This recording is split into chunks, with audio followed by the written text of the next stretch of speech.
Positive test results for Donald Trump and his wife Melania.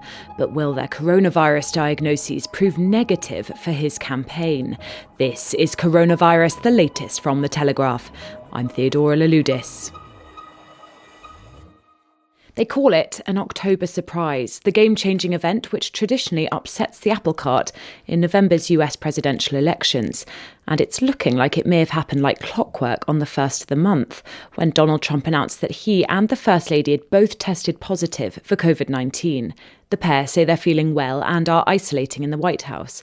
Messages wishing them well soon began to pour in, one from Joe and Jill Biden on Twitter, no less, and from our own Prime Minister. We all want to send our best wishes to the President and the First Lady, and I've done that. Election day is less than 5 weeks away, and isolation likely means 2 weeks off the campaign trail. And that means no more cheers from adoring supporters, and no more trips to states where Mr. Trump needs to close the gap.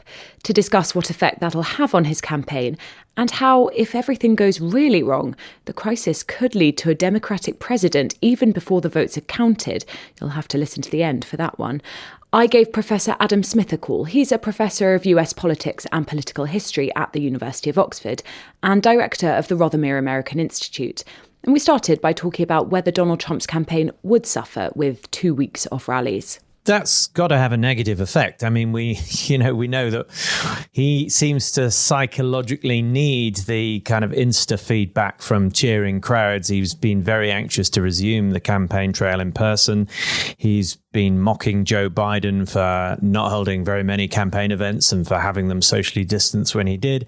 So this is a big blow for the Trump campaign in that sense. There's no doubt about it. Do you think that mocking tone is going to have to change now? The idea that Joe Biden is Sleepy Joe. I mean, there is an irony in the fact that Donald Trump 4 years ago to the day was mocking Hillary Clinton for contracting pneumonia. Yeah. Might we see a different Donald Trump if he is to come out well on the other side? Well, if there is another Donald Trump hidden beneath his the appearance of Donald Trump, I mean, nobody has seen it in 74 years. We'll wait and see, won't we? I mean, this illness does appear to change people. There were people who said that Boris Johnson took a different tone and had a different attitude after he was severely ill, aren't there? So it's possible. But, the thing is that Trump is now so deeply associated, and this is a big difference between the situation he's facing now and the situation that the Prime Minister was facing back at the beginning, near the beginning of this crisis, as it seems, when Johnson was ill. The Trump is so associated with a very dismissive tone, with playing down the impact of the virus, with urging states to reopen, with these fantasies about packed churches on Easter Sunday. He's so associated with that I don't really see that some kind of reverse gear from him now is going to either be very convincing or make any difference politically. I think one of the key things might be that Joe Biden's been pitching himself as the candidate that you would want to be leading America in this pandemic, whereas Donald Trump's been trying to stay away from that, and he's pitching himself more as the candidate of law and order and free speech. And this is inevitably going to put the focus back on coronavirus. Do you see Biden coming out on top? And what should the Democratic campaign be doing to, put it really crudely, benefit from this? Yeah, I mean, you're absolutely. I mean, I think certainly the conventional wisdom would be that if this is an election which is a referendum on Trump's handling of the pandemic, then he's going to lose. I mean, he appears, according to the polls, to be cruising towards defeat anyway, and clearly this will refocus attention on coronavirus, and I just can't see how that can possibly be good for the president.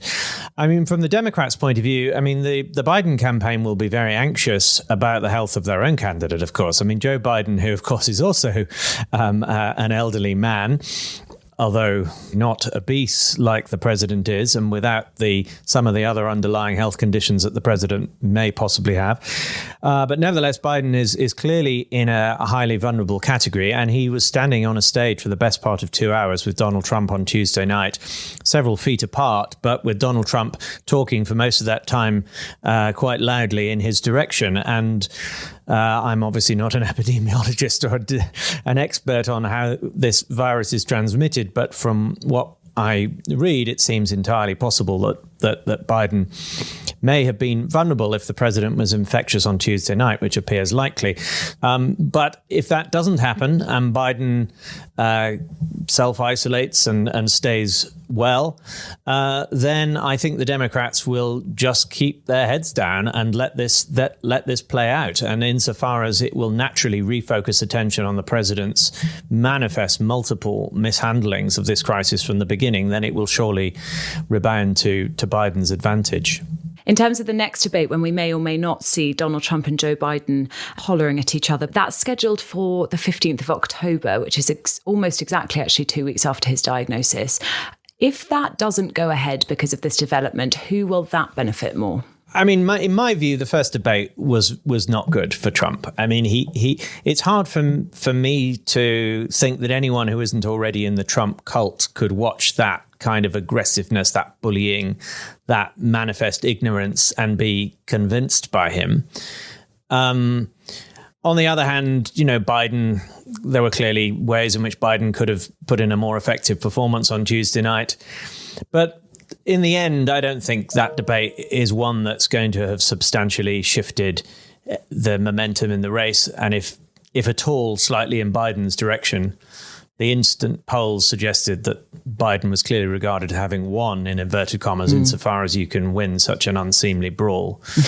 So I don't think, if the next two debates are cancelled, I think, to be honest, I think most of the country and the rest of the world will heave a huge sigh of relief. That's probably what should have happened anyway.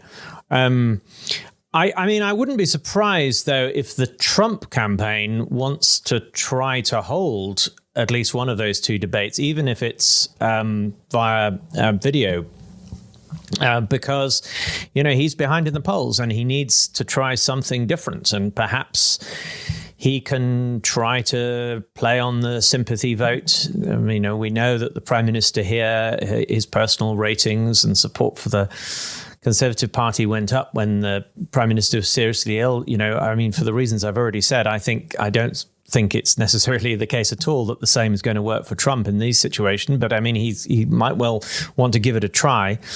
But the Biden campaign would be well advised, I think, to be very cautious about that. The idea of a virtual debate would be interesting. I'd imagine that the moderator this time was wishing that he did have a mute button at times. Yeah, and a virtual debate would enable that, wouldn't it? You could just press the mute button on Donald Trump's Zoom, and that might solve the problem. It might end up being you're right. It could end up being a much more civilized event. At which you might actually learn more. I think you might have cracked the problem there. We've spoken about the polls. As you say, Trump is not doing well in the polls. The one area in which he is leading over Joe Biden is on the economy, one of the only areas that he's still leading on. But this morning, we've seen the markets fall in the wake of Trump's diagnosis. We saw the FTSE, it sank by nearly 1% in morning trade. Will that strike off Trump's final terrible pun trump card? Well, to be honest, I think this race is so baked in. There are undecided voters out there, allegedly, but there are far fewer of them than in any recent presidential election, so far as the polls suggest.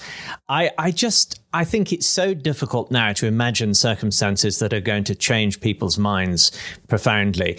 You're right. Okay, so the performance, the Dow Jones index has been Trump's best friend throughout his presidency.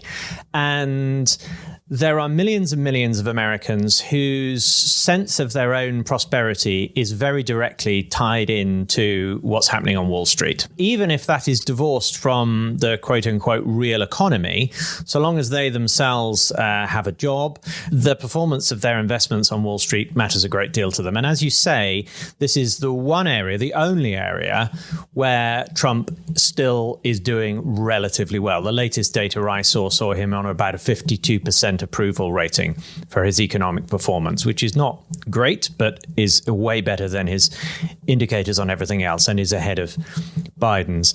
So will the falls on the stock market that we've seen today as a result of this dent his approval? Maybe, maybe, if you take it in a very literal way. Of course, Trump supporters will say, well, that's evidence of the need to re-elect him, right? Because presumably the falls in the stock market are a result of anxiety about Trump's health. And some people, his supporters, I've already seen on Twitter today, are saying that this is more evidence that he needs to be re-elected in order to reassure investors and make sure that people's investments continue to grow. My final question, Professor Smith, if everything goes wrong, as it did for the UK Prime Minister Boris Johnson, and Donald Trump does end up incapable of running the country, who steps in then? And if things go really wrong, and I'm sorry to bring it up, but we've had listeners emailing in asking what happens if a US president dies. Do you know the answer to that? Yeah, I mean, it's fairly straightforward, really. I mean, the vice president will take over. If the president is still alive but is incapacitated, then under the 25th Amendment, the vice president, Mike Pence, would take over. If the president dies, the vice president takes over. There are big questions right now about, I mean, the many, many, many people who Trump has been interacting with in the last few days. Not just people within the White House, including apparently the vice president, but also through White House aides on Congress with Speaker Nancy Pelosi, with the Supreme Court nominee Amy Coney Barrett, with plenty of other people. So we don't know how many other people. I mean, that's going to be the really vital question in the next few days. It's not just whether Trump starts developing symptoms, but how many other people who he's been in contact with test positive and may start developing symptoms. Now, if the vice president